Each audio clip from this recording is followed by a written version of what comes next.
Hello everyone, আমি তন্ময়। তুমি দেখছো মাস্টার একাডেমিক। মাস্টার একাডেমিকে তোমাদের সবাইকে স্বাগত জানাই। সিকোয়েন্সিয়াল লজিক সার্কিটের আজকের পর্বে তোমাদেরকে শেখাবো এসআর ল্যাচ ইউজিং নর গেট, অর্থাৎ নর গেট ব্যবহার করে কিভাবে খুব সহজে এসআর ল্যাচের ডায়াগ্রাম এবং ট্রুথ টেবিল ডিজাইন করা যায় সেটা। সো আর দেরি না করে লেটস স্টার্ট।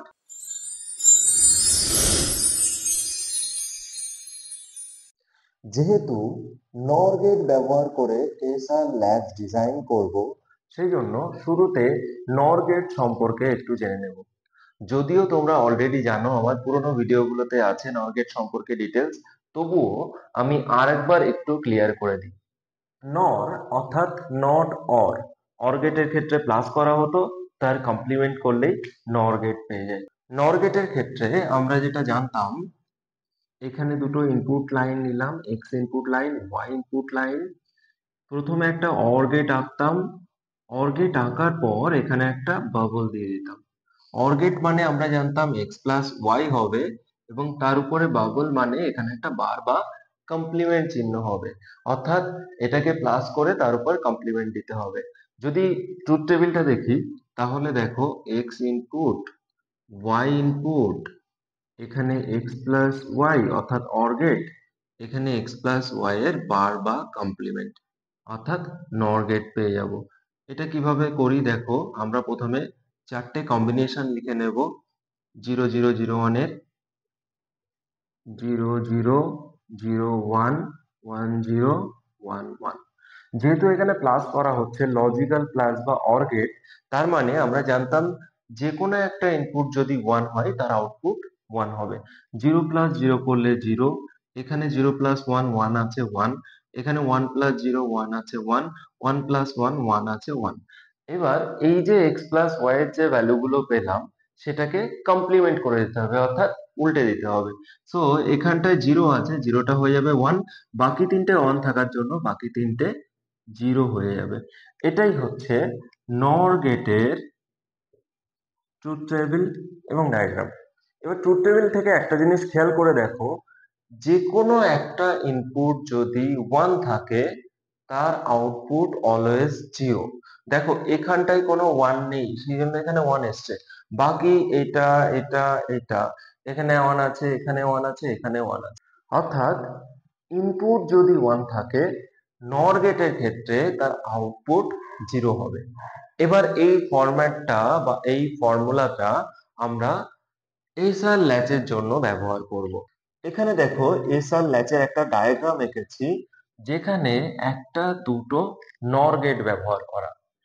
এই নর গেটের মধ্যে একটা ইনপুট এস এর, এই নর গেটের মধ্যে একটা ইনপুট আর এর। এস মানে হচ্ছে সেট অর্থাৎ ওয়ান, আর মানে হচ্ছে রিসেট অর্থাৎ জিরো।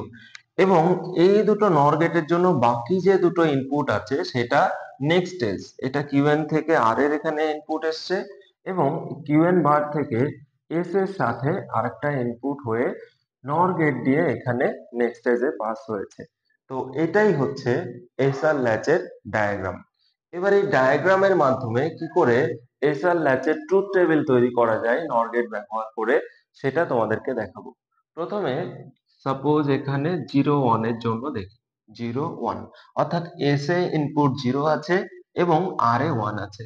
এস এ যদি জিরো থাকে এবং আর এ যদি ওয়ান থাকে, তাহলে এটা নেক্সট স্টেজে কিভাবে পৌঁছাবে। আমরা এইমাত্র কি শিখলাম, নর গেটের ক্ষেত্রে যে কোনো একটা ইনপুট যদি ওয়ান থাকে, তার আউটপুট জিরো হবে। এখানে দেখো একটা ইনপুট ওয়ান আছে, তাহলে এর আউটপুট হয়ে যাবে জিরো। অন্যটা কি থাক বা না থাক সেটা দেখার দরকার পড়ে না, যে কোনো একটা ইনপুট ওয়ান মানে আউটপুট জিরো। এবার এই জিরোটা এখান থেকে এই জায়গায় ইনপুট আকারে চলে আসবে। তো জিরো প্লাস জিরো করলে জিরো, তার কমপ্লিমেন্ট এখানে পাবো আমরা ওয়ান। সো কিউএন এ পেলাম হচ্ছে ওয়ান, তাই জিরো ওয়ান এর জন্য এখানে নেক্সট স্টেজ লিখবো ওয়ান। ওকে, তাহলে ফার্স্ট এইটা কমপ্লিট হয়ে গেল। এবার নেক্সট ওয়ান জিরোর জন্য করি। ওয়ান জিরো মানে হচ্ছে আমি এস এ এখানে ওয়ান ইনপুট নেব, আর এ জিরো ইনপুট নেব। এবার যেহেতু এখানে ওয়ান ইনপুট আছে, সো অবভিয়াসলি এখানে জিরো হবে, যেহেতু এটা নর গেট দিয়ে পাস হয়েছে এবং এই জিরোটা এখানে এসে 0+0 0 তার কমপ্লিমেন্ট এখানে 1 হিসেবে পৌঁছাবে। সো কিউএন এ পেলাম 0, এখানে আমরা লিখে দেব 0। এবার 1 1 এর জন্য ইকুয়েশনটা কি হবে সেটা দেখবো। এখানে 1, এখানেও 1, অর্থাৎ এস এ 1 আর এ 1 থাকলে আমরা নেক্সট স্টেজ বা কিউএন প্লাস 1 এ কি পাবো সেটা বের করতে হবে। 1 পেলে আমরা এখানে কি পাবো? 0। এখানে 1 পেলে এখানে পাবো 0। কিন্তু এখানে দেখো কিউএন আছে, এখানে কিউএন বার আছে। সো নিয়ম অনুসারে আমরা যেটা জানি, এখানে যা ভ্যালু পাবো এখানে তার কমপ্লিমেন্ট পাবো। অর্থাৎ এখানে 0 পেলে এখানে 1, এখানে 1 পেলে এখানে 0, কিন্তু দুটোই 0 তো পসিবল নয়। সো এই জায়গাটায় আমরা লিখে দেব ইনভ্যালিড। ফাইনালি আরেকটা স্টেপ বাকি থাকছে, সেটা হচ্ছে 0 0। সো এখানে যদি 0 থাকে এবং এখানেও যদি 0 থাকে, তাহলে আমরা নেক্সট স্টেজ কি পাবো সেটা এবার বের করতে হবে। আমরা 1 থাকলে কনফার্ম ছিলাম যে আউটপুট 0 আসবে নর গেটের জন্য, কিন্তু 0 থাকলে তো কনফার্ম নই যে এর সাথের ইনপুটের উপর ডিপেন্ড করে তাহলে আউটপুটটা বেরোবে। সো এখানটায় দেখো এস এ 0 আছে, আর এ 0 আছে, কিভাবে সলভ করা যায়? প্রথমে আমি কিউএন এর জন্য সলভ করি, অর্থাৎ এই নর গেটের জন্য আউটপুট কি আসছে সেটা দেখি। কিউএন এর ভ্যালু হবে, এখানে লিখি কিউএন ইকুয়াল, এখানে 0 আছে 0 এবং এর সাথে এই যে ইনপুটটা আছে সেটা হচ্ছে কিউএন বার। সো এখানটায় কিউএন বার। এবার যেহেতু এটা নর গেট দিয়ে পাস হয়েছে, তার জন্য আমরা নর গেটের ফর্মুলা কি জানি? এক্স প্লাস ওয়াই তার কমপ্লিমেন্ট, অর্থাৎ দুটো ইনপুটের মধ্যে প্লাস হবে।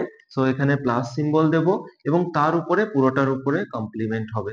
আর আমরা ডি মর্গান থিওরেম অনুযায়ী জানি যে যদি এখানে প্লাস থাকে এবং উপরে হোল বার থাকে, প্লাসটা ইনটু হয়ে যায় এবং উপরের বারটা ডিস্ট্রিবিউট হয়ে যায়। সো এটা আমরা এরকম ভাবে লিখবো, 0 ইনটু কিউএন বার, আর উপরের হোল বারটা এপাশে কিছুটা এপাশে কিছুটা ডিস্ট্রিবিউট হয়ে গেল। 0 কমপ্লিমেন্ট করলে আমরা পাই 1 এবং এখানটায় কিউএন এর উপর দুটো বার মানে বারটা কেটে যাবে, কেটে গিয়ে আমরা এখানে নরমাল কিউএন লিখে দেব। সো 1 ইনটু কিউএন করলে আমরা ফাইনালি অ্যান্সার পেয়ে যাচ্ছি কিউএন।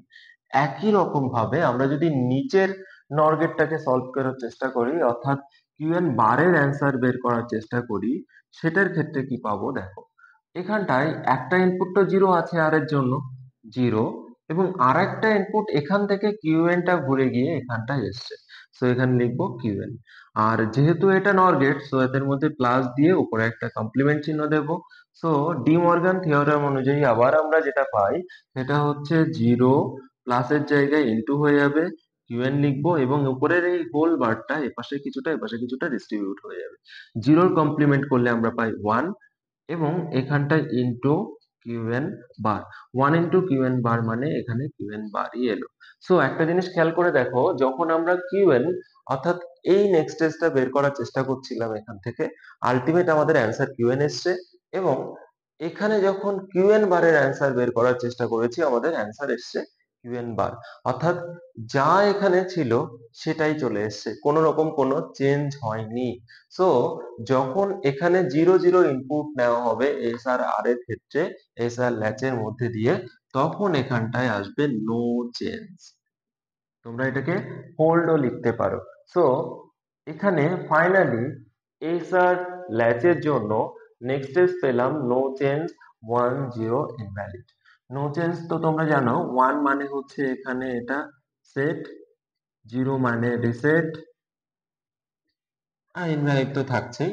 সো এটাই হচ্ছে নির্ণেয় এসআর ল্যাচের ট্রুথ টেবিল, যেটা আমরা নর গেট দিয়ে ডিজাইন করলাম। আশা করি ক্লিয়ারলি বুঝতে পেরেছো। তারপরেও যদি কোনো রকম কোনো প্রশ্ন থাকে, কোয়েরি থাকে, সেটা অবশ্যই আমাকে কমেন্ট করে জানিও, এবং আমার সোশ্যাল মিডিয়ার লিংক গুলো ডেসক্রিপশন বক্সে দেওয়া আছে, তোমরা ফলো করতে পারো, মেসেজ করতে পারো। ভালো থেকো, সুস্থ থেকো, মাস্ট একাডেমিকের পাশে থেকো, নিজেদেরকে অলওয়েজ আপগ্রেড রেখো। দেখা হচ্ছে পরবর্তী ভিডিওতে। বাই।